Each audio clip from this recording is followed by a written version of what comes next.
This past week I've been playing in Stars and Time non-stop, and before I could realize the hyperfixation was taking over, I already had a full illustration done. So speed paint time! I usually don't make videos of just a single speed paint. Most of my videos tend to be character redesigns or art challenges, with 5 to 10 different designs. So let me know if you like this type of format of me just chit-chatting about random stuff with a single speed paint. Is this what they call art commentary videos? I'm honestly asking. I'm a bit confused regarding YouTube terms. But anyways, In Stars and Time is an indie RPG game created by Adrian Bazier, also known as Insert Disc 5. I saw a couple of people on Tumblr talking about this game, and I got curious, especially when people say it's one of those games that it's better to know as little as possible about it going in.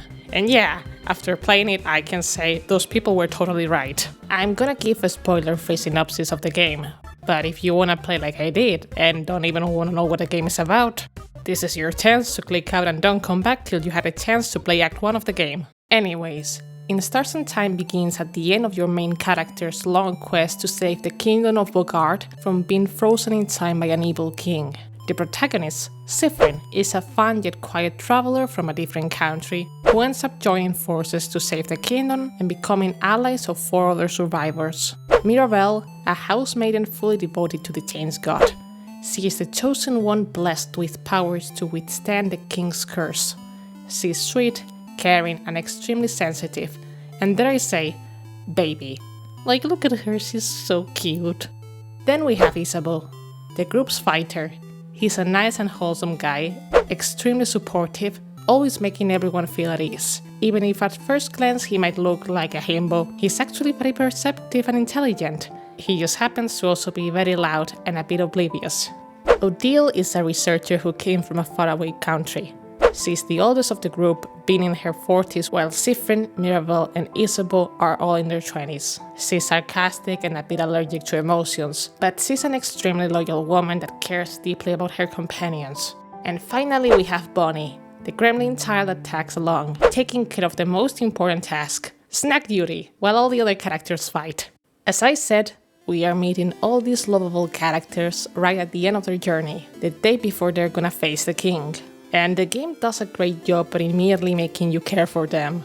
But as I was saying, your journey is almost over, and now you just need to traverse the king's castle and defeat him. But there's a catch. The main character is stuck in a time loop, and will reset every time he dies. Oh, you mean like every other video game ever? No, in other video games you don't time loop when you die. You just go to the last save point and it's like your previous attempt didn't happen. In Stars and Time, your main character is stuck in a time loop. They are aware of all that happened in the previous loops and will comment about it, and the previous knowledge acquired in past loops will help you solve the game's multiple mysteries and defeat the king.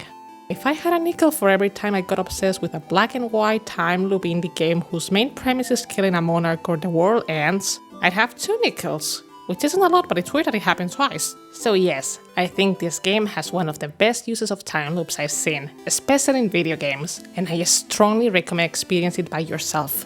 I feel this is the most I can talk about this game's premise without getting into spoilers.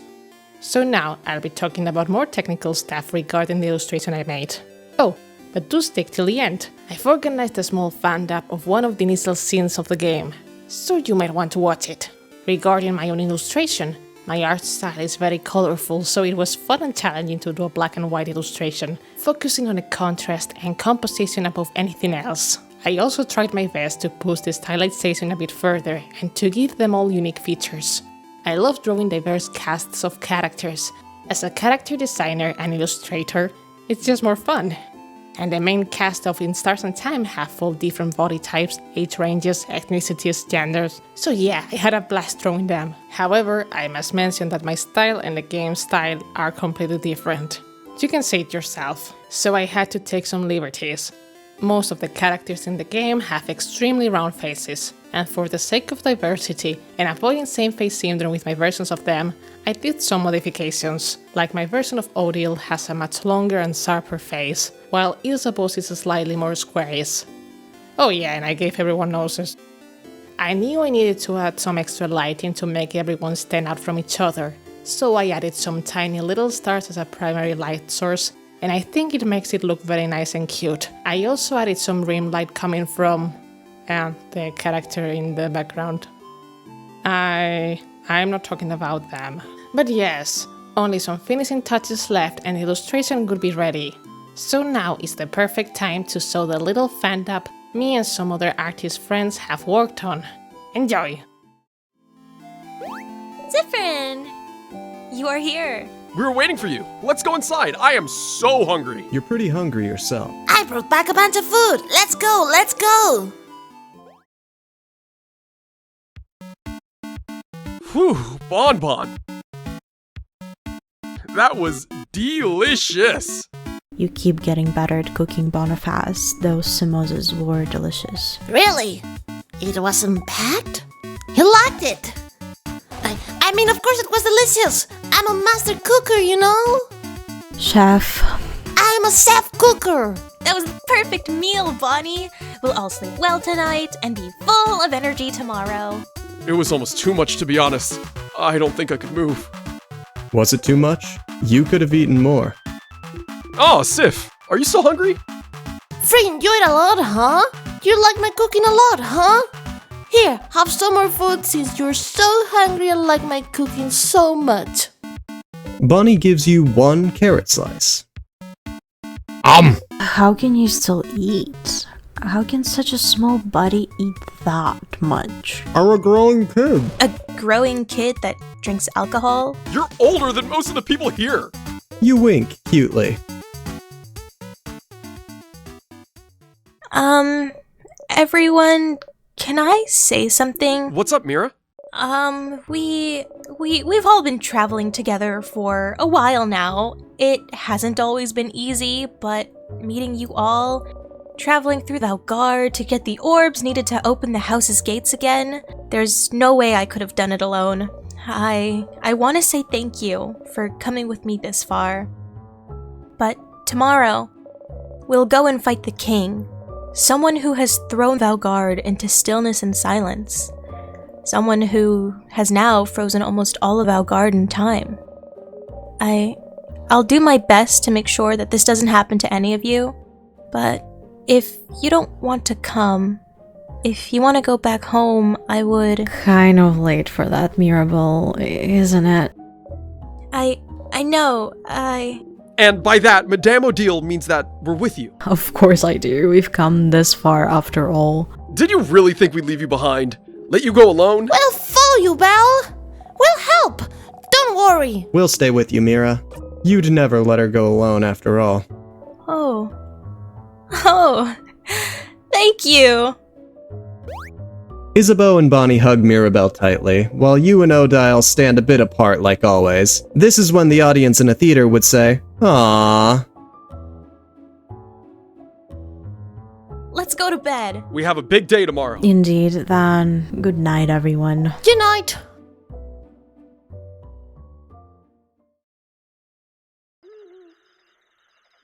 Sif!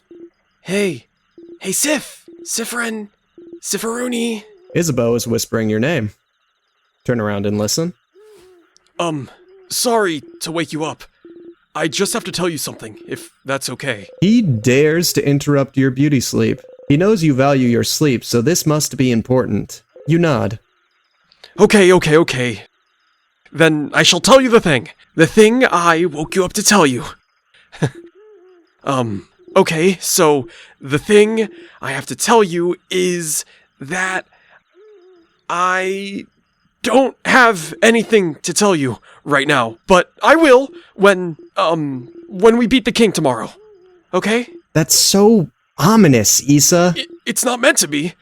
I just don't want to tell you right now. It might distract you, and we wouldn't want that, right? So, I'll tell you when we beat the king. Okay? What could he want to tell you? It seems important to him. So the only thing you can say is, okay.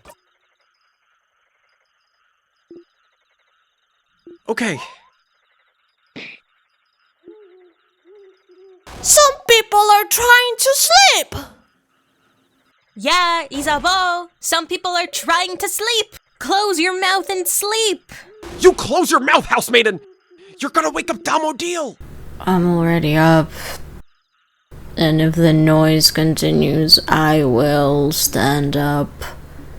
You don't want to know what happened if I stand up. Sorry. Sorry, madame. Sorry.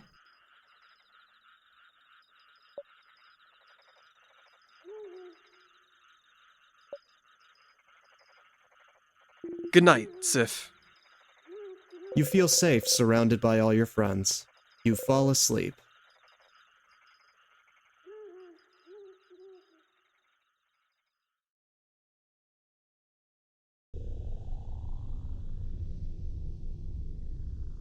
The house gate. You look up at it. The house's gate, huh?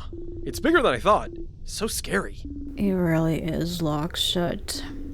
I can see the space for us to put the orbs. This whole adventure, this whole journey, after all this time, I can finally open it. I have my orb right here. Let's go for it then.